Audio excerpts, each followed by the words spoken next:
जब मैं जयपुर था तो मेरी बहुत ऑर्डिनरी लाइफ थी। स्कूल से घर, घर से ट्यूशन, ट्यूशन से घर, रोटी खाई, सो गए। हर इंसान को ना लाइफ में एक ना एक बार बाहर जरूर से जाना चाहिए। 100% आप जब जब तक फैमिली के साथ हो, उनके घर में हो, तो आप वो कंफर्ट लेवल को एंजॉय करने लग जाते हो। You should have certain principles and disciplines in life, without that you are nothing. I think 18-19 साल में आदमी को अब हो गई मस्ती मजाक, अब थोड़ा सा समझ रहे हो। इंडिया में कुछ लोग ऐसे भी है कि उनको शर्म आती है अपने पिताजी का बिजनेस करने। उन्होंने कभी ना कभी तो सोचा होगा ना कि यार आज मैं संभाल रहा हूँ, आगे मेरा बेटा या बेटी संभालेगी। आपके फादर ने Grow लेगेसी कैसे कर मेंटेन सकते की हैं? है। You should actually work on it. Because आपकी एजुकेशन थी वो डिफरेंट एमबीए में हुई थी और अभी आप लाइक मेडिकल का बिजनेस करने जा रहे थे। हाँ, मतलब मैंने जो पढ़ाई की थी मेरे को पता नहीं था वो मैं अप्लाई कैसे करूंगा यहाँ पे। मेरे फादर ने उस फर्म को बहुत अपनी जिंदगी दी है। What was the toughest point of your business? उन्होंने कभी भी ये नहीं बोला कि ये क्यों नहीं, क्योंकि उनको पता था कि एक बार इसको कर लेने दो, गलत होगा, सीखेगा। What was the one biggest learning that you learned from your business? So let's start this conversation with Pratik Agarwal from SRMA. So अभी आपकी लाइफ की जर्नी किस तरह से स्टार्ट हुई थी? बेसिकली मेरी पूरी स्कूलिंग जो है जयपुर से हुई थी। एंड स्टार्टिंग में मैं जब जयपुर में स्कूलिंग थी मेरी, मैं 12th तक जब तक जयपुर था तो काफ़ी इंट्रोवर्ट सा था। नो, अभी जो मैं कॉन्वर्जेशन कर पा रहा हूँ, जो मैं एक्सट्रोवर्ट हुआ हूँ, जो मैंने दुनिया जानी है, वो मैं बिल्कुल नहीं जानता था। फिर कुछ टाइम बाद मैं पुणे शिफ्ट हुआ for my bachelors degree after my 12th, and that was my father's decision and I thank him for that कि उन्होंने वो गट्स दिखाए और मेरे को पुणे भेजा, because that was my turning point. वहां पे गया मैं, स्क्रैच से वापस स्टार्ट करना था, क्योंकि जयपुर में मैं बहुत इंट्रोवर्ट था। मेरी स्कूलिंग एक ही स्कूल से थी बचपन से ही, तो मतलब मम्मी पापा के साथ रहते रहते उन पे डिपेंडेंसी क्रिएट होना, सारी चीजें उनसे पूछ के करना, सब कुछ मतलब मेजरली सब चीजों पे उन पे ही निर्भर रहना कि। तो फिर जब मैं बाहर गया तो पहले पहले काफी अजीब लगा, टूट गया था। मतलब कुछ भी हो जाए, घर से दूर रहना एक आदमी के लिए सबसे डिफिकल्ट पार्ट होता है। मैं, क्योंकि मेरे घर पे कोई मेरे पे दबाव नहीं था, कोई रिस्ट्रिक्शंस नहीं थे, तो मेरे को पर्सनली घर से दूर जाने का कोई इंटरेस्ट था नहीं, क्योंकि मेरे को वैसे भी उन लोग, मेरे मॉम डैड ने कभी भी, मेरे मदर फादर ने रिस्ट्रिक्शंस नहीं लगाए किसी भी तरीके के। उन्होंने मेरे को हमेशा सपोर्ट किया था। But the turning point was when I went to Pune for my bachelor's degree, and वो सोली मेरे फादर ने बहुत हिम्मत करके मेरे को भेजा था। एंड तब ज्यादा ऐसा चलन भी नहीं था कि हर बंदा बाहर जा रहा है पढ़ाई करने, हर, क्योंकि मम्मी पापा पहले तो बच्चे से इतना मोह रखते हैं कि वो बाहर नहीं जाने देते। लेकिन सरप्राइजिंगली मेरे मेरे फादर ने मेरे को बाहर भेजा पढ़ाई करने के लिए। वो उनका बोल्ड डिसीजन था, and I respect him, I thank him, and I will thank him for the rest of my life कि उन्होंने मेरे को बाहर भेजा। एंड वो मेरा सबसे अच्छा पार्ट था, क्योंकि मैं बहुत टूट गया था।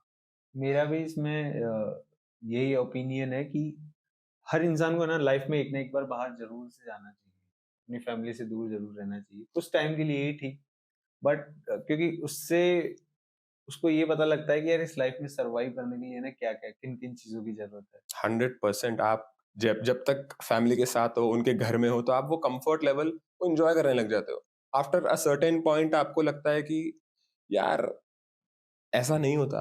आप जब दूसरे शहर में दूसरे लोगों से मिलते हो, जब स्क्रैच से सब कुछ शुरू करना पड़ता है, तो आपको समझ आता है नहीं यार, ये सब वहां नहीं था। जब उठते ही सारा खुद से ही करना है, ना मम्मी है, ना पापा है, ना भाई है, ना बहन है, ना दोस्त है, सब कुछ स्टार्ट खुद से करना है। इट्स लाइक आपने एक लैडर चढ़ ली थी 100 तक की, अब आपको वापस से फर्स्ट से स्टार्ट करना है in a new city with new people. तो now what will you do? वापस से ट्रस्ट गेन करोगे, किस पे ट्रस्ट करोगे, किस पे नहीं करोगे। 100 तरीके के लोग होते हैं दुनिया में, 100 तरीके के लोगों से आप मिलोगे, 100 बातें होंगी। तो जब मैं वहां गया तो मुझे लगा कि अब आ तो गए हैं। बहुत टूट गया था, थैंकफुली मैं बहुत टूट गया था। आई वॉज शैटर्ड, मुझे घर वापस जाना था। मेरे में हिम्मत ही नहीं थी कि मैं वहां पे रहूं। एक मिनट भी मेरे को अच्छा नहीं लगता था कि मैं पुणे रहूं, क्योंकि सब कुछ ही डिफरेंट है, लैंग्वेज बैरियर है, कोई मेरी बात समझे ना समझे, हॉस्टल में रहूंगा, अकेला रहूंगा। हालांकि मेरा हॉस्टल बहुत अच्छा था, आई वॉज प्रिविलेज कि मेरे पापा ने मेरे को एक ऐसे जगह पे, हॉस्टल भी, कॉलेज भी बहुत अच्छा था मेरा, मेरा हॉस्टल भी बहुत अच्छा, सब कुछ मेरे को अरेंजमेंट सब में कोई कमी नहीं रखी मेरे फादर ने। Then I stood up for my self, मैंने खुद पे काम किया। अब होता है कि जब आप माँ बाप के साथ रहोगे तो आप पे कोई बंदिशें उस तरीके की नहीं होती, पर उस तरीके की होती है। उस तरीके की नहीं होगी, पर उस तरीके की होगी, मतलब पैसे की दिक्कत नहीं होगी माँ बाप के साथ रहोगे तो, लेकिन कुछ चीजों के रिस्ट्रिक्शन रहेगी। टच वुड मेरे घर पे तो वो भी नहीं था। तो मैं जब बाहर गया तो मेरे लिए ये था कि अब मेरे को एक सेट ऑफ रूल्स के अकॉर्डिंग रहना है, क्योंकि फिर मेरे बाहर रहने का पॉइंट ही नहीं रहेगा। अगर मैं वहां पे भी रिस्ट्रिक्शंस फॉलो नहीं करूंगा तो there is no point of Prateek Agarwal living outside from his family. अगर आपने खुद के लिए रूल्स ही नहीं डिजाइन किए तो आप फिर आवारा, फिर आप वो हो जाओगे। खुद के प्रिंसिपल्स आपको बनाने पड़ेंगे, क्योंकि अगर आप बाहर गए हो घर के तो जाहिर सी बात है कोई घर वाले नहीं है तो आप आजाद पंछी हो, कुछ भी करो। बट नहीं, वो आपको सेट ऑफ प्रिंसिपल्स, आपको खुद के लिए डिसिप्लिन डिजाइन करने पड़ेंगे, क्योंकि वही आपका मोल्डिंग पॉइंट है, वही आपका डेवलपमेंट पॉइंट है, वही आपकी स्किल्स डेवलप होंगी कि आपको खुद की लाइफ को कैसे टर्न करना है। तो आपका स्टीयरिंग, आपको कब आपको एक्सेलरेट करना है, कब आपको ब्रेक लगाना है, और कब स्टीयरिंग किस साइड टर्न करना है, ये आप पे पूरा आपको क्लियर रहना चाहिए उस बात में। तो मेरा पहला पार्ट था, जब मैं जयपुर था तो मेरी बहुत ऑर्डिनरी लाइफ थी। स्कूल से घर, घर से ट्यूशन, ट्यूशन से घर, रोटी खाई, सो गए। एक रेगुलर स्टूडेंट की जो लाइफ होती है। थोड़ा बहुत हाँ, कभी घूमने चले गए, फ्रेंड्स के साथ चले गए, हाँ तब फ्रेंड्स भी ज्यादा हुआ करते थे। 10 एक लोग हैं, ग्रुप बना हुआ है, चल दिए, कभी कहाँ कभी कहाँ कभी कहाँ, एक्टिवा उठाई नारगढ़ चल गए, एक्टिवा उठाई यहाँ चल गए। गाड़ी नई नई मिली थी तो मम्मी पापा से बिना बताए गाड़ी उठा के निकल लिए। तो ये सब चीजें थी। फिर पुणे गए, वहां पे कुछ भी नहीं है। शुरू से ही तय था कि इतने इतने रुपए मिलेंगे, इसमें मैनेज करना है। तो अब अंदर का जो रिस्पॉन्सिबल किड था वो बाहर आएगा कि यार अब तक तो मम्मी ये चाहिए, पापा ये चाहिए, आ जाता था, लेकिन नाउ नाउ मेरे को इतना ही मिलेगा, इसमें मेरे को खाना, इसमें मेरे को घर का राशन, इसमें मेरे को मेरी बुक्स, इसमें मेरी स्टेशनरी, इसमें मेरी कॉफी, इसमें मेरे को जो भी आपको अटरम शटरम करना है, यही है आपके पास जो भी है। फिर चाहे आप कम्यूट लोकल बस से करो, अच्छा ऑटो से तो ट्रैवल करने की सोच भी नहीं सकते भाई, बिल्कुल। It was a luxury to travel in auto, क्योंकि इतना पैसा कौन देगा। 300 रुपए का बिल आता है कहीं भी आपको जाना है तो। पुणे में मैं बात कर रहा हूँ 10 साल पहले की, शायद 10-12 साल पहले की। मैं आपकी बात को ना बहुत आराम से, बहुत अच्छे से रिलेट कर पा रहा हूँ, क्योंकि मैं सेम लाइफ में अभी जी चुका हूँ, सेम। मतलब जब मैं बैंगलोर गया था तो उस समय लाइफ ऐसी थी कि सब कुछ ही खुद से करना है, और मेरा ऐसा भी नहीं था कि मेरे को फैमिली से मिल जाएगा। करेक्ट। अर्न भी खुद करना है, रहना भी खुद से है, कमाना भी है, और घर भी भेजना है। सही बात है। तो ये जो आप चीजें बता रहे हो ना, ये मतलब कहीं ना कहीं ऐसा फील होता है कि यार ये क्या स्ट्रगल चल रहा है लाइफ में, अब पीछे मुड़ के देखते हैं तो। हाँ, अब तो, पर मैं तो काफी लकी भी फील करता हूँ कि अच्छा हुआ मैंने रियल लाइफ स्ट्रगल नहीं देखा, बट मैंने एक हाइपोथेटिकल सिचुएशन क्रिएट करके उसको स्ट्रगल बना दिया, ताकि मैं आगे की लाइफ के लिए प्रिपेयर रहूं कि you should have certain principles and disciplines in life, without that you are nothing. आदमी का विजडम ही होता है जिसको आगे लेके जाता है। अगर वो विजडम ही नहीं है, और आपकी अपब्रिंगिंग काफी बताती है कि आप कैसे इंसान बनोगे। तो टचवुड मेरी अपब्रिंगिंग में कोई कमी नहीं थी, इट वाज वंडरफुल। मेरे मदर एंड फादर ने मेरे को बहुत सपोर्ट किया है। मेरी एक सिस्टर भी है, वो भी बैंगलोर पढ़ रही है अभी, नारसी मुंजी में, and she is also very sincere, very goal oriented, and my wife is also very goal oriented and very, मैं अभी भी जो भी बेहतर इंसान बनता हूँ मेरी वाइफ मेरे को गाइड करती है। सुपर यार। तो जहां भी, अब पहले मैं स्टीयरिंग्स खुद हैंडल करता था, अब आई हैव अ पार्टनर जिसके साथ मेरे को एक गाड़ी ड्राइव करनी है विद माय फैमिली, तो वो मेरे को पूरा गाइड करती है कि कहाँ मेरे को पॉज करना है, कहाँ मेरे को एक्सेलरेट करना है। No, having such a kind of partner is like a blessing. Yes, truly. मैं तो I can't thank enough to God to give me such a family, such a wife. Amazing. So college में थे आप फिर? हाँ, college में था, उठना था, और कॉलेज मतलब शुरू में तो काफी डिप्रेशन सा लगता था, घर वालों से दूर हूँ, ये वो रोना धोना। फिर मेरे को 4-5-6 महीने लग गए उस चीज से रिकवर करने में, क्योंकि मैं I don't accept people that easily in my life. If मेरे को अगर किसी से दोस्ती करनी है तो मैं बहुत सोच समझ के करूंगा, क्योंकि मेरे को लगता है कि कहीं ना कहीं जिससे मैं दोस्ती कर रहा हूँ, क्या वो आदमी सही है, क्या वो इंसान मेरी लाइफ के लिए सही है, कहीं ये मेरे लिए गलत इन्फ्लुएंस तो नहीं है। मेरे को वो बहुत मेरे को पसंद है कि मैं उस तरीके से उस बंदे को या इंसान को वेलकम करूं अपनी लाइफ में, कि वो उसका भी कोई उद्देश्य होना चाहिए उसकी जिंदगी को लेकर। Basically like we can say कि लोगों को कैरेक्टर काफी मैटर करता है, फिर बहुत एक पॉइंट पर ज्यादा जाकर तो फिर करने कैरेक्टर, लगता है। या जब तक आप सीरियस नहीं हो, आप ऐश कर रहे हो तो ऐश करो, पर जब आपने सोच लिया कि अब, क्योंकि बीबीए आई थिंक 18-19 साल में आदमी को अब हो गई मस्ती मजाक, अब थोड़ा सा सीरियस हो जाना चाहिए आदमी को। ठीक है, आपने कर लिया है, मजे कर लिए, ठीक है, घूम लिए, काम लिए, अब थोड़ा सा आप अपनी लाइफ को लेकर सीरियस हो। लाइक अपने सेट ऑफ रूल्स आप कुछ बता रहे थे कि हाँ, जैसे मैंने कुछ सेट ऑफ रूल्स डिसाइड कर लिए थे कि खाना मेस में ही खाना है, खाने का बजट नहीं खराब करना है। ओके। तो एक हमारी मेस हुआ करती थी, ममता मेस, 60 रुपए में अनलिमिटेड खाना देता था। उसमें खाते थे सुबह, उसमें खाते थे शाम को, और वही चलने देना है। संडे को वो शाम को नहीं देता था खाना, वो ऑफ रखता था, तो संडे को हम खुद को ट्रीट दे देते थे। मेरे दोस्त भी एक्चुअली मैंने उसी टाइप के रखे कि जिनको वही एक दायरे में रहना पसंद हो, कि हाँ ये एक हमारा दायरा है, उसमें ही हम रहेंगे, हॉस्टल के रूल्स पूरे फॉलो करेंगे। हाँ, हॉस्टल का टाइम है 10:30 बजे आना है हॉस्टल, तो वो फॉलो करेंगे। संडे को 11 बजे आना है तो भी 11 बजे आ जाएंगे हम। रात का मूवी का शो बुक नहीं करते थे कि भाई हॉस्टल का जो गार्ड है वो मारेगा पकड़ के, मम्मी पापा को फोन करेगा। तो हम मौका नहीं देना चाहते थे हमारे माँ बाप को परेशान करने का, कि वहां हूं मैं फिर भी अपने माँ बाप को यहाँ टेंशन दे रहा हूँ। नहीं, ये मेरे से नहीं होता यार, क्यों करूंगे। वो अपने काम में रहेंगे, मैं अपने काम में रहूं, तो ठीक रहेगा यार। तो मैं अपना रूल्स वगैरह मेंटेन करता था, भगवान में पूरी आस्था रखता था, सब कुछ अपने हिसाब से करते थे। हम 4-5 लोग थे हॉस्टल की। तो कॉलेज के बाद कैसी थी लाइफ? कॉलेज के बाद फिर कॉलेज करा, वो तो बीबीए कर रहे थे पुणे में, और फिर एमबीए करने चले गए बॉम्बे। अब बॉम्बे में, अच्छा, बीबीए में तो पापा छोड़ने गए थे मेरे को, एमबीए में तो वो भी छोड़ने नहीं गए, क्योंकि हम अब एक्सपर्ट हो चुके थे। 3 साल की हमारी ट्रेनिंग हो चुकी थी कि अब जिंदगी को कैसे करना है, जो बजट मिला है उसमें कैसे रहना है, कौन सही इंसान है, कौन गलत इंसान है। अब तो पूरी एनर्जी एनालाइज करनी आ चुकी थी अब, कि किस बंदे को कितना डिस्टेंस पर रखना है, किस बंदे को साथ में रखना है, कौन कितना आगे जाएगा, कौन कितना पीछे जाएगा। तो अपनी कंपनी और अपने दायरे और अपने लिमिट्स उस तरीके से हमने डिजाइन कर ली। पॉइंट पे जाके इंसान मैच्योर हो जाता है, कुछ पॉइंट पे जाके हो जाता है, और जितनी जल्दी बाहर जाओगे और सिंसियरली अपने गोल्स की तरफ काम करोगे तो आप बहुत सिंसियर हो जाओगे। और है ना, ऐसा भी होता है कि जब आप काम करना स्टार्ट करते हैं ना, तो आपको वैसे लोग मिलते जाते हैं। 100%।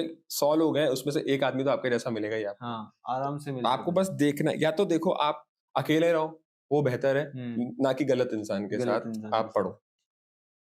तो बस वही था। फिर बॉम्बे चले गए पढ़ाई करने, तो वहां भी मेरे फादर, वहां पे उस पॉइंट पे मेरे फादर कॉन्फिडेंट हो गए थे कि हाँ अब ये खुद अपना काम कर लेगा। तो मैंने फ्लैट भी खुद ढूंढ लिया, मैं चले भी खुद गया, मैंने फ्लैटमेट्स भी खुद ढूंढ लिए, मैंने ब्रोकर से बात भी खुद कर लिया, और मैं शिफ्ट हो गया। तो वहां तक मेरा जो पहला एक्सपीरियंस था वो मैंने यहाँ पे यूटिलाइज कर लिया, और मैंने अपना कॉलेज भी खुद चूज किया, सब कुछ खुद ही चूज करा था। बजट भी मैंने डिजाइन करा कि मैं ऐसे ऐसे काम करूंगा, ये वो। बट एमबीए में एक गोल था ही था, नौकरी लगनी चाहिए। क्योंकि अब जो पैसा इन्वेस्ट हो रहा है एमबीए में वो नौकरी के लिए हो रहा है। कोई प्रेशर नहीं था, नौकरी की भी नहीं ज्यादा रही, पर मन में मैंने एक डिल्यूजन अपना बना रखा था कि यार नौकरी तो करनी है। अच्छा, चाहे तजुर्बे के लिए करनी है, कुछ काम कम, पैसा कम मिल जाए, पर नौकरी तो करनी ही है। Just to understand how it is to work under someone, with someone and for someone. और मेरे को लगता है कि मेरे एमबीए के टाइम भी मेरे को काफी लोग मिले, पर उस टाइम जो मेरे को लोग मिले, मेरे 3 दोस्त हैं, वो जो लोग मिले वो मेरे एक्चुअल, और हम बहुत रैंडम सिचुएशंस पे मिले थे। मतलब I think it was God's plan कि हमें मिलाना है। एक था मेरा रूममेट ही था वो, तो उसके साथ मैं मिला, उसके वाया वाया मैं किसी दूसरी बिल्डिंग के किसी तीसरे बैच के बंदे से मिला फिर। और वो लोग हैं, एक दिल्ली से है, एक गुवाहाटी से है, एक कहीं और से है, तो ऐसा भी नहीं है कि I am relating to someone who is from my side of the city, और मेरी नॉर्थ से है, कोई वेस्ट से है, कोई साउथ से है, कोई ईस्ट से है। तो मतलब मेरे को तब समझ आया कि जो लोग मेरे को मिले हैं वो काफी डिफरेंट डिफरेंट बैकग्राउंड से मिले हैं, और मेरे टाइप के ही लोग मिले। तो मेरे को काफी अच्छा लगा। तो MBA हमने किया।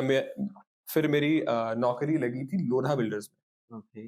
पहला आया था लोढ़ा बिल्डर्स आई थिंक हमारे कॉलेज में, एंड पहली बार में ही मेरी नौकरी लग गई। मैं बहुत ही खुश हो गया। मैंने कहा यार फाइनली जो काम के लिए हमने आए थे कॉलेज वो काम हो गया हमारा, नौकरी लग गई। पर नौकरी लगी तो अब मेरे को ये एक टाइम तक ही अच्छा लगता है कि मैं किसी के लिए काम करूं। मेरे को चाहिए कि मैं खुद का ही काम करूं। अगर मैं ये मग भी बेच रहा हूं ना, तो ये मग भी मेरा ही होना चाहिए। मैं ये किसी और का नहीं बेच सकता। सॉरी। सो आपका जो फर्स्ट पैकेज था वो कितने का लगा था? दाल रोटी हो जाती थी, कर लेते थे। दाल रोटी के बराबर? दाल रोटी, आज भी दाल रोटी खाते हैं, कल पहले भी दाल रोटी का ही सपना ले रखा था, वही करते हैं। तो कितने टाइम, कौन सी ईयर में था ये था 2019 में? ओके। 2019 में था, और मैंने साल भर लोढ़ा में काम किया था। और फिर उसके बाद मैंने, क्योंकि मेरे पास कोई फार्मा बैकग्राउंड नहीं था, अल्टीमेटली मेरे को ये पता था कि मेरे को बिजनेस ही करना है। और मेरे को कहीं ना कहीं ये भी आइडिया था कि मेरे को अपने फादर का ही बिजनेस करना है। क्योंकि मैं आई थिंक आज मैं कोई नया बिजनेस स्टार्ट करता हूँ तो मेरे को 1 से स्टार्ट करना है। अगर मेरे को कोई बिजनेस ही 10 से मिल रहा है, why not I choose that 10, और मैं वो 1 ही क्यों स्टार्ट क्यों करूं, जबकि मेरे को वो 10 मिलके I can grow it to 100। मेरे को 1 से 10 में जाने में दिक्कत होगी, पर 10 से 100 तो मेरे को 10 चाहिए ना। 10 से आप कर सकते हो। तो मेरे को पता था कि मेरे को फार्मा में ही जाना है। Then I worked as a medical representative in Bombay for some time, and वहां पे मैंने कुछ एक्सपीरियंस लिया, क्योंकि मेरे पास कुछ खास एक्सपीरियंस था ही नहीं फार्मा का। I hardly new any mall, पर मेरे को सेल्स आती थी, मेरे को मार्केटिंग आती थी, मेरे को बात करनी आती है। तो मैंने उसको और पॉलिश किया कि मैं कैसे और इसको नरिश कर सकता हूँ। क्योंकि मार्केटिंग में माल बेचना आना चाहिए आपको, सामने वाले को कन्विंस करना आना चाहिए with all of your true words. Fake selling is not my thing. I should have the confidence in my product and my service, only then I can sell. ये नहीं कि कुछ भी बोल के कुछ भी बेच दो, नहीं। पैसा नहीं बनाना, प्रॉब्लम सॉल्व करनी है। पैसा बना लेंगे बाद में। क्या करना है पैसा बना के? पैसा तो अपने आप, जब आप जनता की प्रॉब्लम सॉल्व करोगे वो टॉप नॉच है। ये हर बिजनेस की रियलिटी है कि जब आप प्रॉब्लम सॉल्व करोगे तो आप ऑटोमेटिक ग्रो करने लग जाओगे, है ना। लेकिन अच्छी मार्केटिंग के साथ ऑब्वियसली। लेकिन है ना, लोगों को आजकल अच्छा प्रोडक्ट और अच्छी सर्विस बनाना ही नहीं आता। सबसे बड़ी प्रॉब्लम यही आती है। आई थिंक वो लोगों की सोच की प्रॉब्लम है। I think charity begins at home. आप जब तक अपना माइंडसेट चेंज नहीं करेंगे तब तक आपको यही अगर देखना है कि मैं सुबह से शाम तक काम कर रहा हूँ और घर पे कितना लेके जा रहा हूँ, I think then you are losing it. How you are giving, how you are taking it from the society and how you are giving back to the society really matters. मेरे को लगता है कि आप बिजनेस करो, प्रकृति से आप कुछ ले रहे हो, you should multiply it into 2 and then give it back to the प्रकृति. Exactly. That's आप अगर प्रकृति से सिर्फ ले रहे हो, उससे सिर्फ कंज्यूम कर रहे हो, तो आप नहीं, ऐसा नहीं होता. That's a real vision. आपको you have to give it back to the people, to the society. आप उनसे ही जो काम कर रहे हो, तो उनको वापस दो तो सही भाई. आपको देना पड़ेगा. एक एक्चुअल बिजनेसमैन से बात करके ही ये बात पता लगती है कि यार आपको है ना आपके एथिक्स ही चेंज करने पड़ेंगे काम करने. 100% आपको अपने तब जाके है ना आप लोगों से अपना अच्छा खासा बिजनेस बिल्ड कर सकते हो. अगर आपके खुद के एथिक्स ही खराब हैं तो कितना ही तुम अच्छा बिजनेस मॉडल बना लो, कितना अच्छा कुछ कर लो, एक पॉइंट पे जाके सेकेंडरी होता है बॉस. पहला होता है ट्रस्ट. ट्रस्ट तभी आएगा जब आप सामने वाले की कोई प्रॉब्लम सॉल्व करके दो. आप चाहो, आप गए अपनी किताब लेके और आप बोलो मेरे को मैं ये बेचता हूँ, तो जरूरी नहीं है ना वो खरीदे. तुम पहले उसकी प्रॉब्लम आइडेंटिफाई करो, उसको सॉल्व करो. पैसा मत मांगो, पैसे के पीछे मत रहो. आप उसकी प्रॉब्लम सॉल्व करोगे, वो दूसरी बार आपके पास आएगा कि यार प्रतीक ये प्रॉब्लम वापस आई है, इसको कैसे सॉल्व करें, इसको आपके पास सॉल्यूशन होना चाहिए। आपकी वो क्रेडिबिलिटी होनी चाहिए कि सामने वाला आपको ट्रस्ट करे, वरना मजेदार नहीं है चीज। So like you got your business from your father and that's a good thing ना। मतलब इंडिया में कुछ लोग ऐसे भी हैं, मतलब मैं देखता हूँ कुछ लड़कों को कि उनको शर्म आती है अपने पिताजी का बिजनेस करने में। काफी मैं जगह तो देखा है। 100% उनको यही राय दूंगा कि आपको अपने फादर का बिजनेस, अगर आप बिजनेस ही करना चाहते हैं, अगर आपका आइडिया अच्छा है तो आप करिए, और अगर आपको जॉब करनी है वो भी करिए, बट हाँ। फादर का बिजनेस आपको लगता है स्केलेबल है, then you should definitely do it. क्योंकि आप फर्स्ट से स्टार्ट करो तो आई विल सजेस्ट आपको जो एक बेस मिला हुआ है, आपको एक प्लेटफॉर्म मिला हुआ है, तो आप उस पे काम करो। मतलब सेम है ना कि आपने जो अभी वर्क एथिक्स बताए हैं आपके, आप सिंपल से उन वर्क एथिक्स के साथ भी है ना अपने बिजनेस पे काम करने लगोगे ना, पिताजी के बिजनेस में करो, किसी के भी बिजनेस में, तो तुम इजीली ग्रो करोगे यार आप सिर्फ बैठ नहीं सकते उस पे जाके, हाँ। आप बैठ तो पापा भी रहे ना, आपको उस पे काम काम पड़ेगा। करना पड़ेगा। आपके फादर ने ग्रो कैसे लेगेसी कर सकते मेंटेन हैं? की है एक, आपके फोर फादर्स ने एक लेगेसी मेंटेन किया, आपके फादर ने वहां पे, मेरे फादर ने उस फर्म को बहुत अपनी जिंदगी दी है, बहुत सारा पार्ट ऑफ लाइफ दिया है। You should actually work on it. उन्होंने कभी ना कभी तो सोचा होगा ना कि यार आज मैं संभाल रहा हूँ, आगे मेरा बेटा या बेटी संभालेगी, तो वो आपको करना चाहिए विद मॉडर्न टेक्निक्स। स्केलेबल है या नहीं है ये आप डिसाइड करिए, आपका विजडम डिसाइड करता है, आपका कॉन्फिडेंस, आपको कितनी नॉलेज है उस बारे में, आपका ज्ञान, आपकी स्टडीज डिफाइन करती है कि आपको क्या लगता है कि वो कितना स्केलेबल है। बट बेसिकली जो उस माइंडसेट के लिए बेसिक्स चाहिए ना, वो आपने बहुत अच्छे से एक्सप्लेन कर दिए। ये मैंने मतलब पर्सनली मेरे को पहले से नहीं आता था ये। मेरे को पहले से क्या, मैं जब मैंने MR मेडिकल रेप की नौकरी की थी कहीं पे, तो भी मेरे को ये नहीं आता था until unless I joined my father's business। Thankfully उन्होंने कभी मेरे को किसी भी डिसीजन लेने से रोका नहीं। मतलब मेरे को उन्होंने कभी भी ये नहीं बोला कि प्रतीक ये डिसीजन सही नहीं है तुम्हारा, ये लो। He never ever till yet उन्होंने किसी चीज के लिए मेरे को रोक टोक नहीं की, एंड दैट इज वाई मेरे को इतना कॉन्फिडेंस आता है। ऐसा नहीं है हमने नुकसान नहीं किया, ऐसा नहीं है हमारे कुछ डिसीजंस गलत नहीं थे, मेरे डिसीजंस गलत थे। Not a single time he said कि ये डिसीजन गलत कैसे हो। उनको पता था आज मैं इसको बोलूंगा तो ये आगे डेवलप कैसे करेगा चीजों को।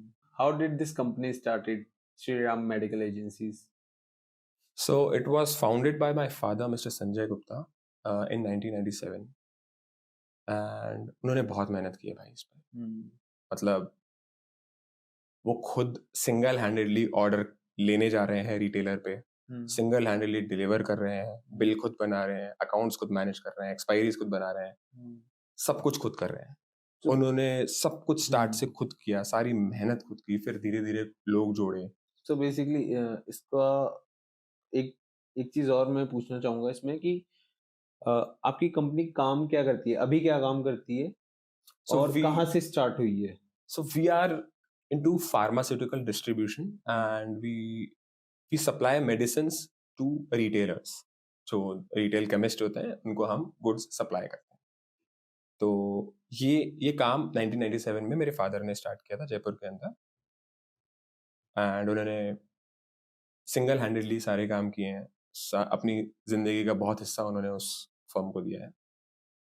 और later on in 2020 I think 2021 में मैंने मेरे फादर के बिजनेस में I started as a part of Shriram medical agencies, and then it became SRMA। Okay.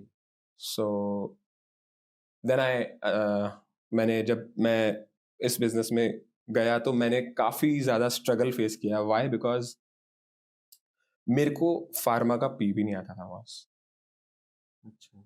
मेरे को ये भी नहीं पता था कि जो ऑर्डर्स आ रहे हैं, बिल बनाने, मैं फोन उठाता था तो लोग बोलते थे नहीं यार तुमसे ऑर्डर नहीं बनवाना, क्योंकि मेरे को पता ही नहीं था। And that is fact that मेरे को कुछ पता ही नहीं है। जब मेरे को एक बेसिक दवाई का नाम नहीं पता, मॉलिक्यूल का नाम नहीं आ पा रहा है मेरे को, तो मैं क्योंकि ये बिजनेस FMCG टाइप बिजनेस नहीं है जो एड्स हम देखते हैं. This is a very different type of business which includes product knowledge, which includes service, which includes credit, which includes discounts, which includes very complex market.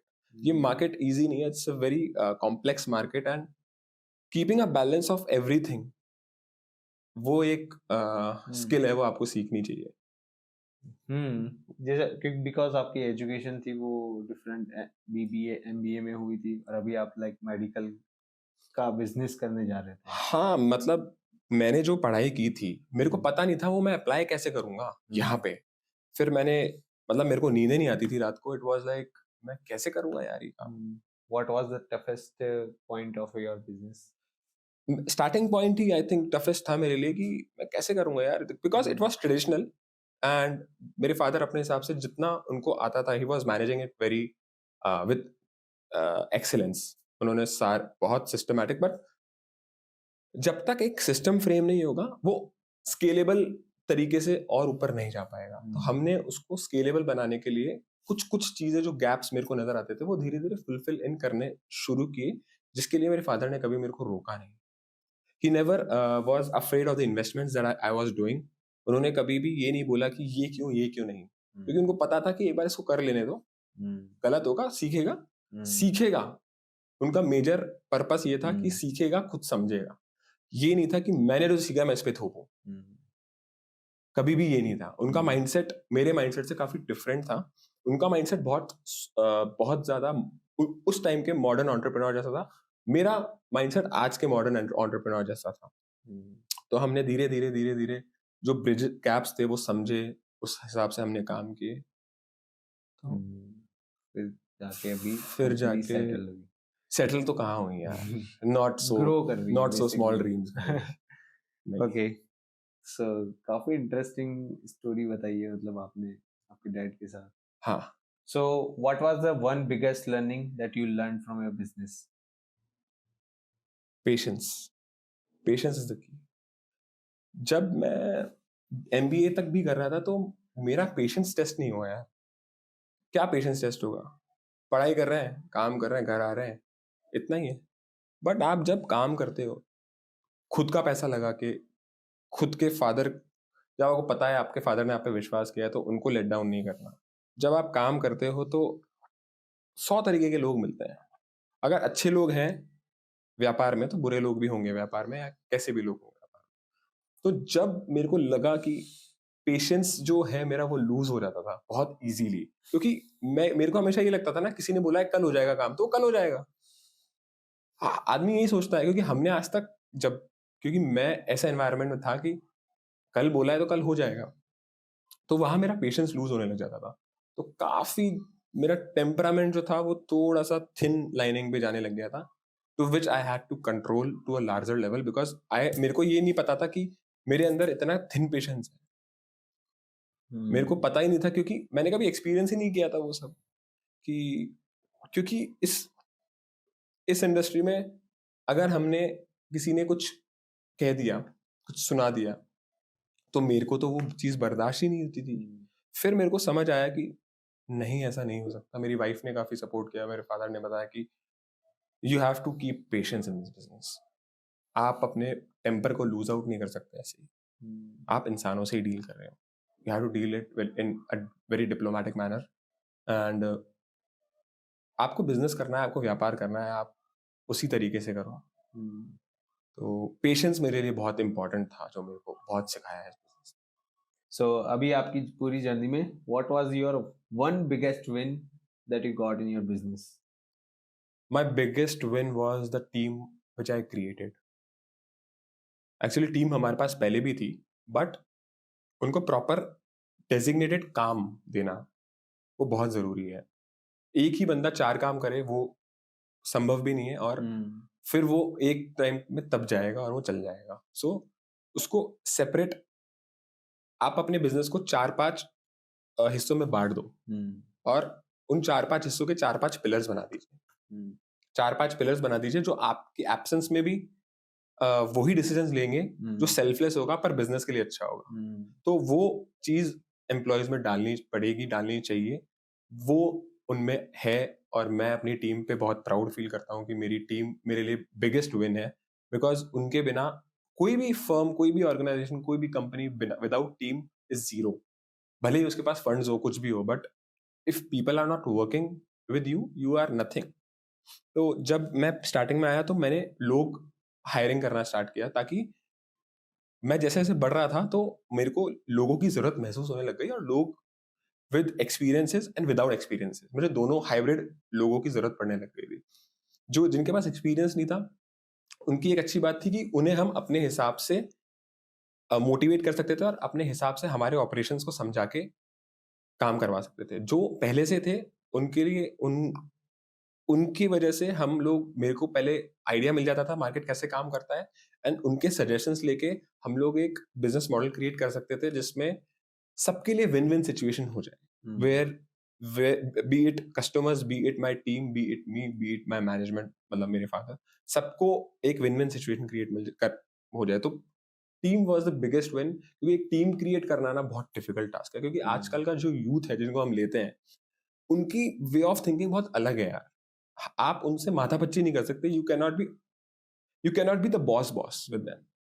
You have to be हाँ, your friend, their friend.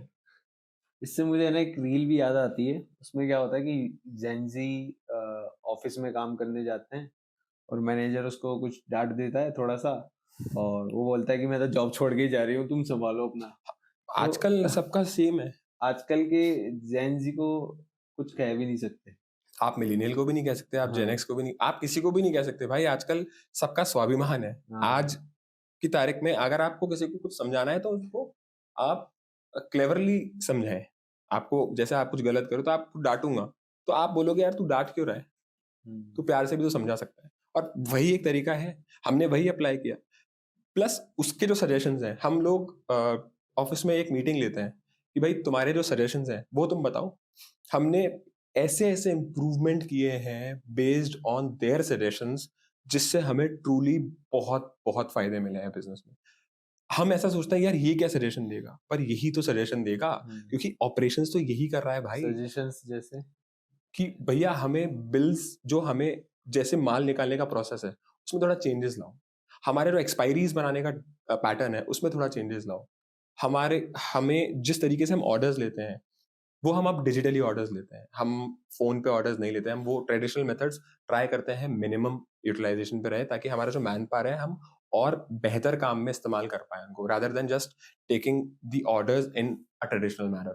तो हम online orders लेते हैं, सारी चीजें हम prefer करते हैं कि डिजिटली हो। हमें लेबर वर्क नहीं करना, हमें स्मार्ट वर्क करना है, सो दैट हम उन्हीं 12 घंटे में ज्यादा से ज्यादा काम कर पाए, उसी 9 घंटे में हम ज्यादा काम कर पाए। क्योंकि 9 घंटे 10 साल पहले भी हुआ करते थे, पर वही 9 घंटे आज भी है। जहां हम 10 साल पहले 9 घंटों में इतना काम करते थे, वही आज 9 घंटे में हम 10 साल बाद इतना काम कर रहे हैं। तो वो कैसे होगा? वो प्रॉब्लम्स आप उनकी समझो, क्या प्रॉब्लम्स आ रही है, क्योंकि आप हर जगह जाके टेस्ट नहीं कर सकते कि यार भाई ऑपरेशन वाले तेरे को क्या प्रॉब्लम आ रही है। आप वहां पे आपने काम नहीं किया तो आपको पता नहीं पड़ेगा। आप उससे सजेशन लो कि भाई क्या क्या कमी है, मेरे को क्या इंप्रूव करना है, तो वो बोलेगा आप करो उसको। आप फिर देखो, और ट्रायल एंड एरर में हर्ज क्या है? ज्यादा से ज्यादा गलती तो होगे, कुछ हार थोड़ी रहे हो आप। ट्राई करते रहो आप। अब जब तक, और एम्प्लॉयज की सुनना इसलिए फायदेमंद है कि हमेशा उनको ये लगेगा कि हमारी बात सुनी भी जाती है। You can not be authoritative at all time. आपको उनकी बात सुननी पड़ेगी, उनसे बात करनी पड़ेगी। They are your family. आप, मैंने बोला था ना, आप सोसाइटी से लोगे तो आपको सोसाइटी से कुछ देना भी पड़ेगा। किसी भी प्रकार में दो, आपको देना तो पड़ेगा, और देना ही चाहिए। तभी society will be kind to you, and तभी nature will be kind to you. तो आपको करना ही पड़ेगा। If your customer is being kind to you, have to be kind to him at all level. आपको वो आपके बिलिंग, मैंने शटर खोल खोल के माल दिए हैं लोगों को कि यार कोई बात नहीं, हमारा ही कस्टमर हमारा ही परिवार है। हमारे यहाँ पे रिटेल केमिस्ट को हमारा एक परिवार की तरह देखा जाता है। They are not just our customers, they are our family. हमारे यहाँ पे जो काम करते हैं, मैं, मेरे फादर, हम लोग सब, और हमारे कस्टमर, हम सब, हम एक परिवार हैं। We are a ecosystem. हमें इस इकोसिस्टम को ब्रेक नहीं करना एट एनी कॉस्ट, तभी आप ग्रो कर पाओगे, वरना आप ग्रो ही नहीं कर पाओगे। आपके मन में वो दर्द होना चाहिए कि केमिस्ट का अगर पेशेंट है वो कहीं लूज आउट हो गया क्योंकि उसका स्टॉकिस्ट से माल नहीं आया, तो वो पेन आपको होना चाहिए। श्रीराम मेडिकल एजेंसीज को वो पेन होता है कि उस फलानी केमिस्ट का यार पेशेंट बाउंस हो गया मेरे चक्कर में क्योंकि मेरा माल टाइम पे नहीं गया। और ये सब कौन करता है? मेरी टीम।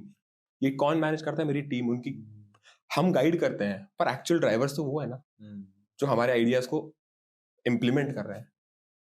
चाहे वो सेल्स टीम हो, चाहे वो ऑर्डर टीम हो, चाहे वो ऑपरेशनल टीम हो, चाहे वो डिस्पैच टीम हो, चाहे वो डिलीवरीज हो, ये सब एक सिस्टम में फ्रेम होंगे तो ही आपका काम चलेगा। So that is why my biggest win is my team and will always be my team. How many people are there? We are approximately 100 people. We work together as a family and all are from Jaipur? नहीं यार, कोई train पकड़ के आता है, कोई अच्छा। क्या करके आता है, कोई क्या करके आता है। बहुत मेहनती लोग हैं, बहुत उस डेडिकेशन को मैं कभी भी एक्सप्रेस नहीं कर पाऊंगा how sincere they are. So your team is basically from like people are coming from all over India? No, not all over India.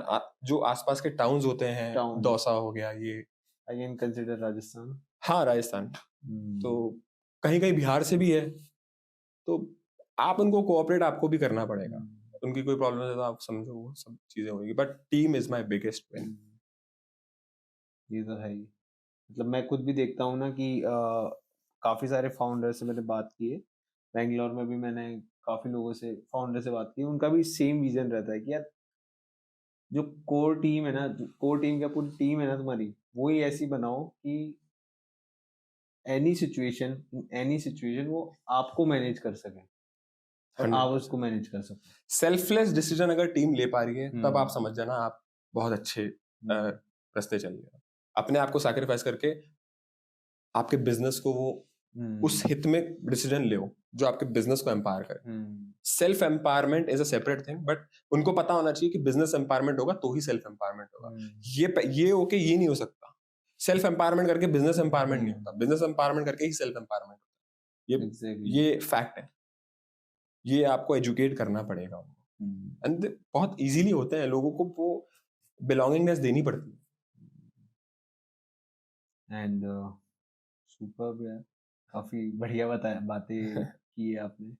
So basically the Shriram medical agencies है, ये मार्केट में कौन सी बड़ी प्रॉब्लम सॉल्व करती है? Main problem basically we are retail oriented firm.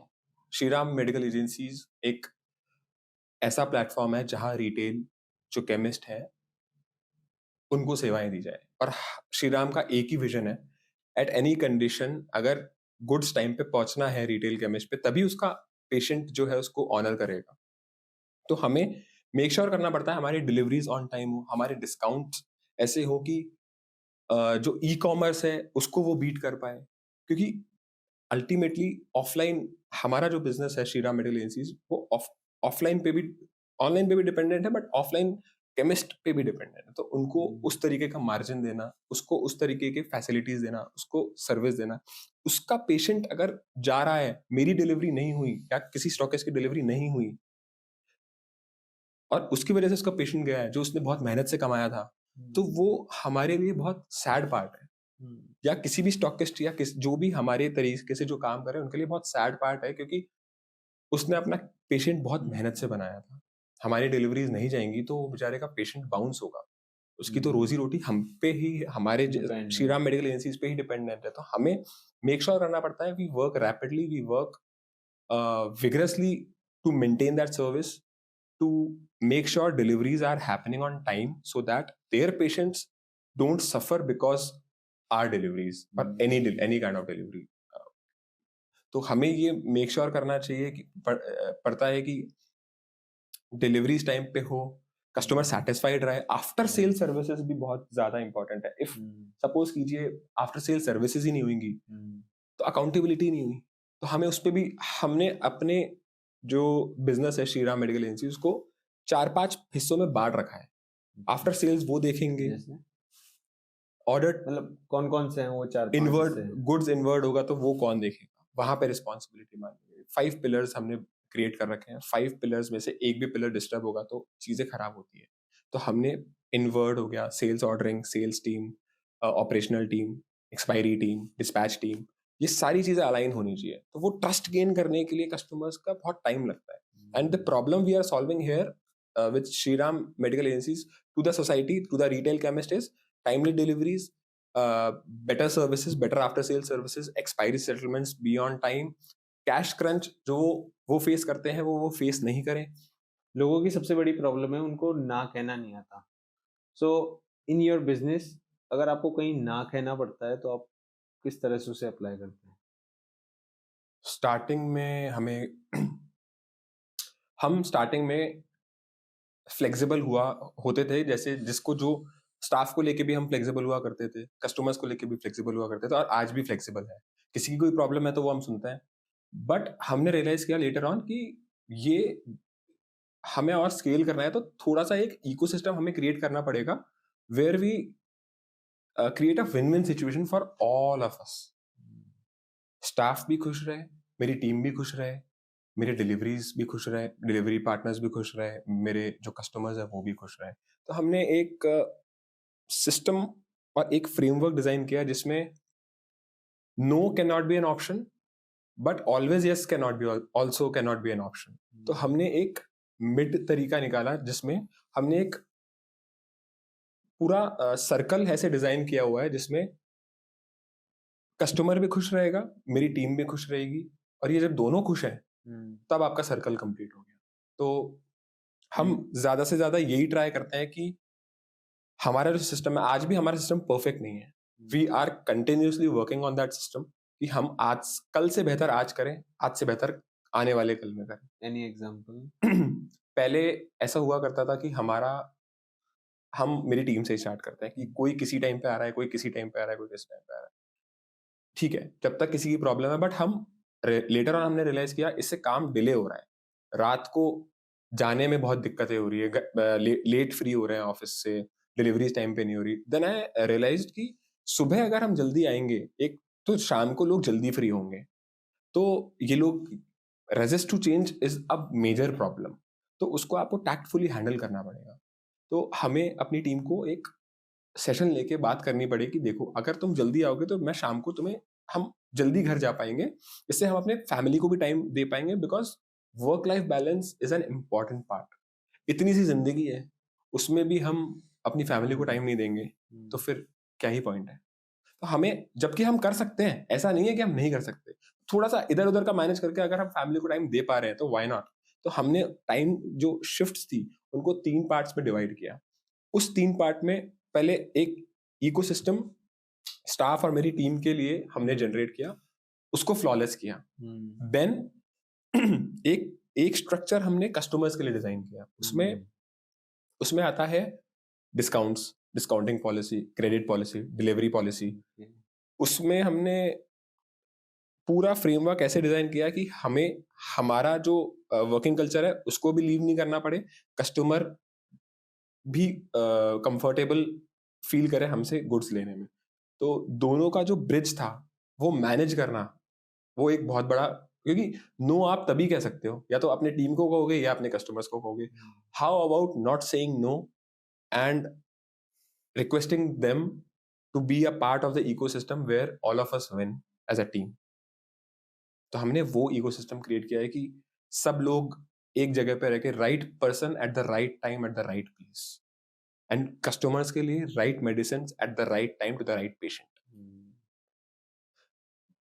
अगर आपकी team है, आपको यही नहीं पता कि इस बंदे की स्ट्रेंथ क्या है, तो आप उसको किस जगह प्लेस करोगे, यही आपको नहीं समझ आएगा, तो आप उसको मैक्सिमम यूटिलाइजेशन पे कैसे लाओगे। मुझे पता है कोई बंदा एक्सेल में सुपर्ब काम करता है, एमएस एक्सेल में, तो मैं उसको दूसरे काम में लगाऊंगा तो डजंट मेक सेंस ना यार, कर ही नहीं पाएगा वो। I should identify what is the strength of this person.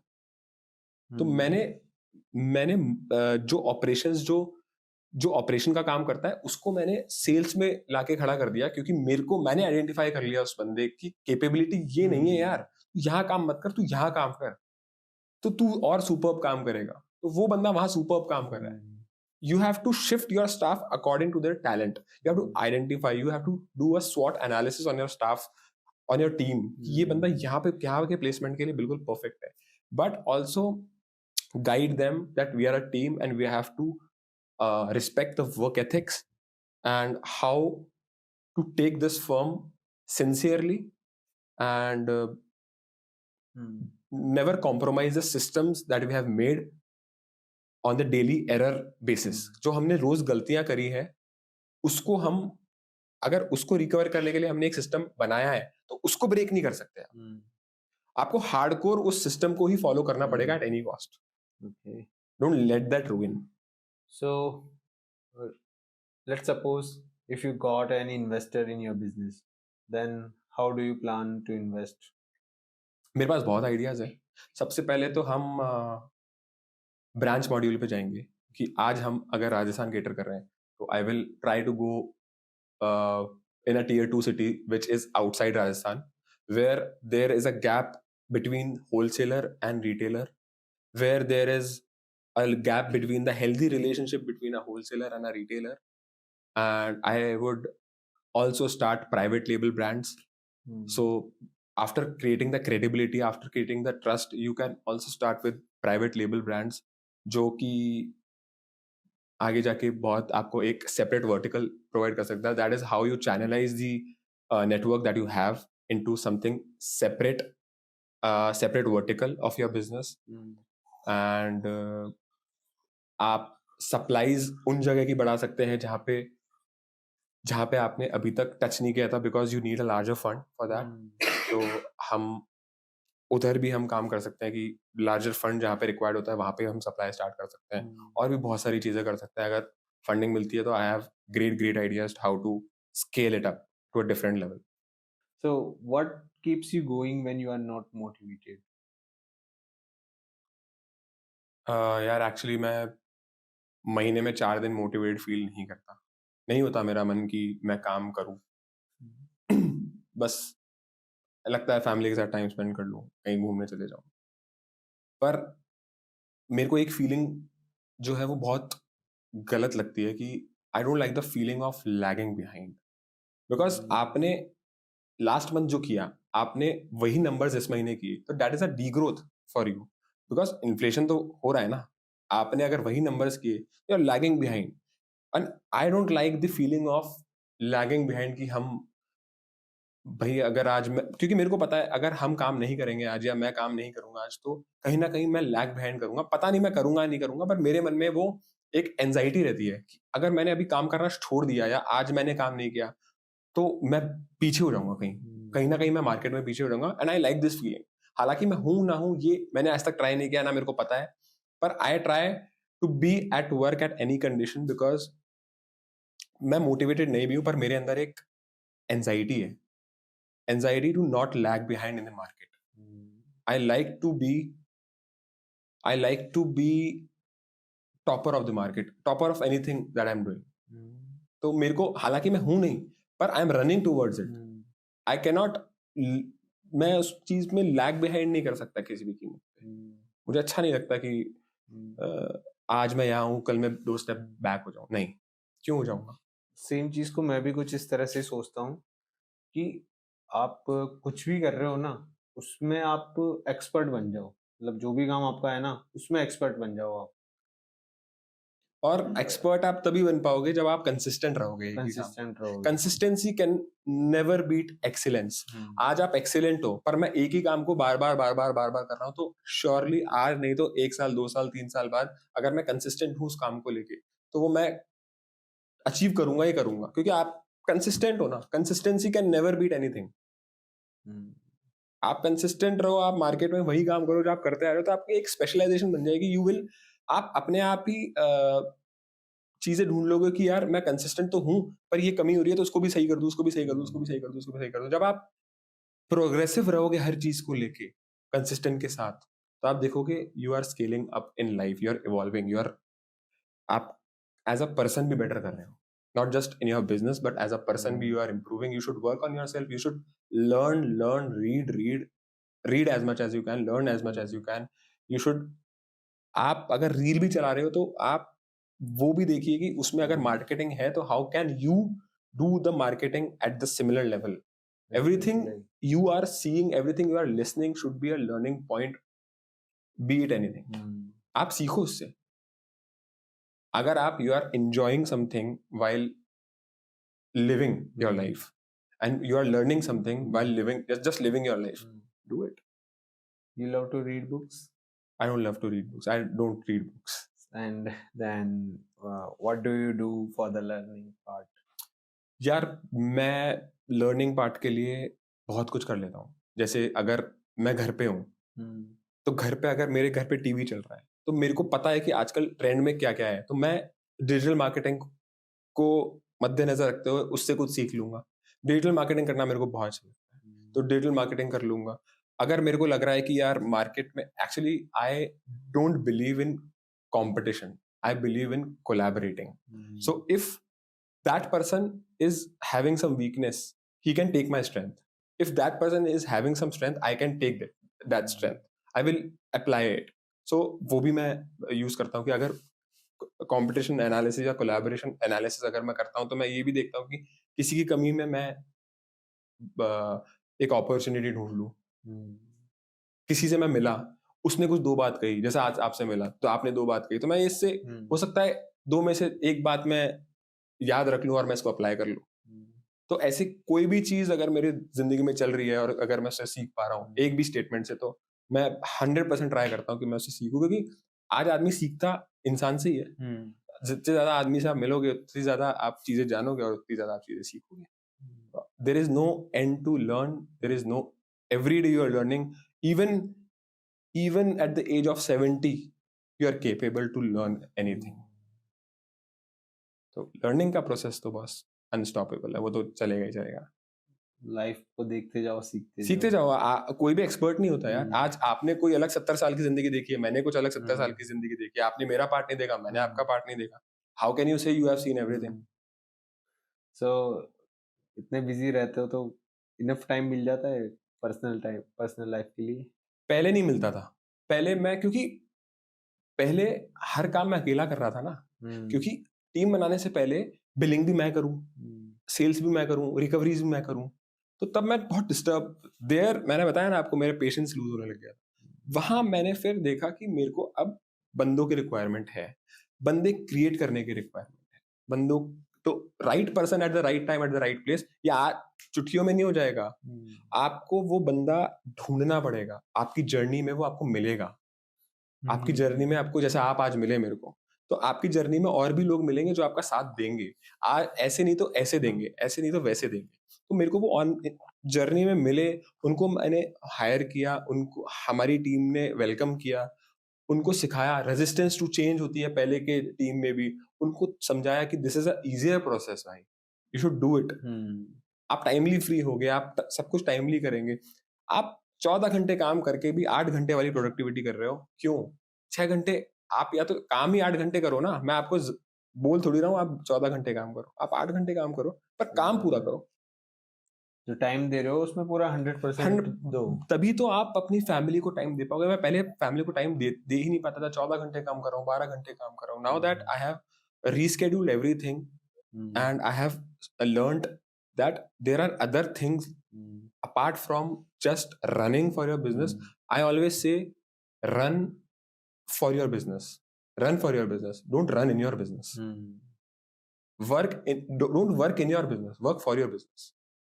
आप वही काम करोगे जो दूसरा बंदा कर सकता है. प्लेस से आप किसी और को प्लेस करो, आप दूसरा काम करो. Automate everything. तो आपका ब्रेन ही तो है जो आप जो फर्टाइल है, जिसकी वजह से आप और चीजें सोच सकते हो. तो आप उसको कोई और तरीके में लगाओ. Exactly. I do also believe same. Having a good team is a privilege. Creating a good team is a privilege. Creating a good team. Having तो चलो एक बात है, आपने हायर कर ली. आप उसको लाओ, उसको सिखाओ, उसको जोड़ो ऑर्गेनाइजेशन से. उसको वो बिलोंगिंगनेस आनी चाहिए. यार हम इस ब्रांड के लिए काम करते हैं और ये ब्रांड को चमकाना है. ये बिलोंगिंगनेस आनी चाहिए.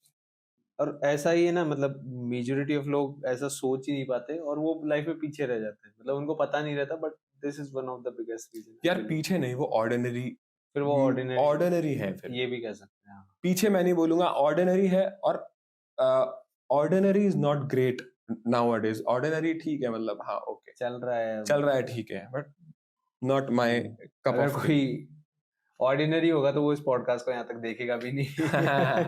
सिंपल. अगर किसी ने इतना सुना है, इतना लर्न किया है आपसे, so basically he is not ordinary ना, ऑब्वियसली. करेक्ट. लोगों में नहीं होता इतना पेशेंस. पेशेंस तो किसी में नहीं होता, वो सीखना पड़ता है. What is that one habit that keeps you growing? There are two habits of mine: consistency and patience. Consistency, like if I'm doing something, I will do it. But ऐसा नहीं है कि एक ही तरीका है उसको करने का. अगर मेरे को पता है मेरे को ये अचीव करना है, तो मैं कंसिस्टेंट रहूंगा towards achieving that. But similar method से नहीं. अगर मेरे को पता है कि ये मेथड काम नहीं कर रहा, मैं एक टाइम के बाद दूसरा मेथड ट्राई करूंगा, तीसरा मेथड ट्राई करूंगा, फोर्थ मेथड ट्राई करूंगा. मेथडोलॉजी चेंज कर करके ट्राई करो, और पेशेंस वहीं डेवलप होगा आपका. when you try for the same goal with lot of patience, क्योंकि this is not a overnight success भाई. you have to work for it. कोई भी लक काम नहीं करता. कोई भी आप बोलो ओवरनाइट सक्सेस हो गई है किसी की, आप बोलो कि यार ये तो ब्रांड रातों रात बन गया, इसके पास तो ये था, रिसोर्सेज थे. हमारे पास सारा प्लेटफॉर्म था, पर उसको यूटिलाइज कैसे करना है is one of the greatest thing that you have to apply to yourself. आपको ये ध्यान रखना पड़ेगा कि आपके पास एक प्लेटफॉर्म है, बट वो प्लेटफॉर्म पे आप अच्छा भी नाच सकते हो और बुरा भी नाच सकते हो. तो अच्छा कैसे नाचना है और बुरा कैसे नाचना है ये ऑडियंस पे डिपेंड करता है. तो आपको वही काम करना है जो सोसाइटी को हेल्प कर रहा है, आपके कस्टमर्स को हेल्प कर रहा है, आपके ऑडियंस को हेल्प कर रहा है. आपको जो आता है वो नहीं नाचना आपको. तो कंसिस्टेंट, बी कंसिस्टेंट, काम करते रहो, अपने गोल की तरफ बढ़ते रहो. What message do you want to give for the upcoming startups, businesses, entrepreneurs, founders?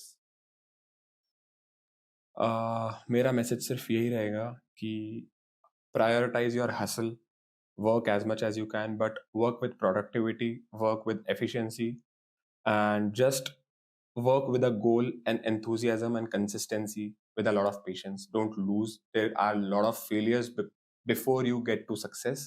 A lot of failures, trust me, I've been there.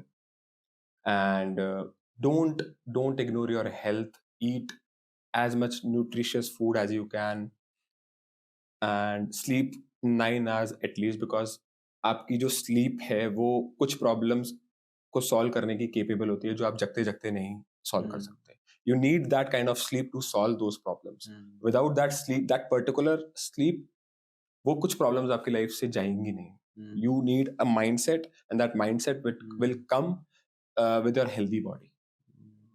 Your business is your baby, but your body is your true asset. उनको manage आपको करना है, कैसे करना है वो आप लोग देखिए, बट उनको करो. Health should not be ignored, but hustle should also not be ignored.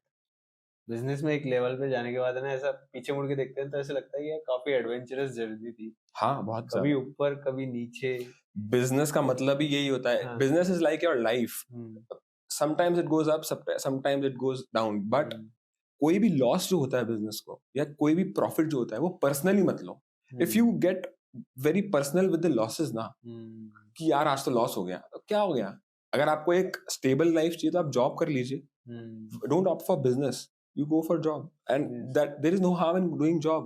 I would love to do a job if I want a stable life, stable everything, but you chose that adventurous journey for yourself, so you should be prepared for the profits and for the losses. कोई भी profit personally मत लो कि यार ये तो profit बन गया, नहीं, कल को लॉस भी होगा. इसी प्रॉफिट से जाएगा और जो घर से लगाया वो भी जाएगा. तो तुम पर्सनली मत लो उसको कि यार लॉस हो गया, ठीक है, you learned something that you will not do further. So it's like your life, sometimes up, sometimes down. So personal mat lena losses ko. Losses are part of your journey, profits are part of your journey. Don't get too ahead in your mind with the profits. Don't lose your motivation because of the losses. You will experience both. It's life. Thank you. Super. जो भी लोग इस podcast को यहाँ तक देख चुके हैं और वो आपसे अगर पर्सनली कनेक्ट करना चाहते हैं, तो वो आपसे कहाँ कनेक्ट कर सकते हैं? वो लोग मेरे को इंस्टाग्राम पे कनेक्ट कर सकते हैं, और मेरे और भी सोशल मीडिया अकाउंट्स हैं जिनका लिंक डिस्क्रिप्शन पे मैं आपको दे दूंगा, तो वो आप डाल दीजिएगा. Anyone can connect me on Instagram. So if you want to connect with the Pratik on Instagram, the links are in the description. तो आप वहाँ से डायरेक्टली इनसे कनेक्ट कर सकते हैं. एंड अगर आपको वीडियो अच्छा लगा तो वीडियो को देखने के लिए धन्यवाद. इस वीडियो को ज़्यादा से ज़्यादा लाइक करें. अगर आपका कोई भी क्वेश्चन है जो आप डायरेक्ट प्रतीक जी से पूछना चाहते हैं या हमसे पूछना चाहते हैं तो आप कमेंट करके पूछ सकते हैं. मिलते हैं नेक्स्ट पॉडकास्ट में. Thank you so much for watching this video. So welcome to the शुभुक शो. आज के इस पॉडकास्ट में हम बात करने वाले हैं प्रतीक अग्रवाल से, who is representing Shriram medical agencies.